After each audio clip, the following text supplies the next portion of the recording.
আমি ভোট দিতে চাই, এই বিষয়টি অনেক গুরুত্বপূর্ণ। কারণ আমরা আন্দোলন সংগ্রাম করেছি, 3 জোটের রূপরেখা সর্বত্রই ছিল নিরপেক্ষ সরকারের অধীনে ভোট। কাজেই কেমন ভোট হবে সেটা নির্ভর করছে কোন সরকারের অধীনে ভোট হবে, সেটি আমরা প্রাধান্য দিচ্ছি। ডেভেলপমেন্টের পূর্ব শর্ত হওয়া উচিত কোন গণতান্ত্রিক একটি সরকার।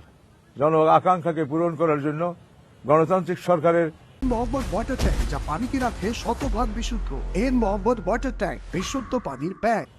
আন্ডারে গণতান্ত্রিক সরকার নির্বাচিত জনগণের প্রতিনিধি হিসেবে তারা দেশ পরিচালনা করবেন। আর এটা করতে গিয়ে আজকে আমার দেখা গেছে যে আমরা অনেক দিন যাবৎ 16 বছর যাবৎ আমরা আন্দোলন সংগ্রাম করেছি এবং পরবর্তী সময়ে বৈষম্য বিরোধী ছাত্রনেতাদের ঐক্যবদ্ধ প্রচেষ্টা আমাদেরকে সফলতা এনে দিয়েছে এবং পতিত সরকার দেশ ছেড়ে চলে গেছে। তাই আমাদের সেই জায়গাটা আমাদের ঠিক রাখতে হবে।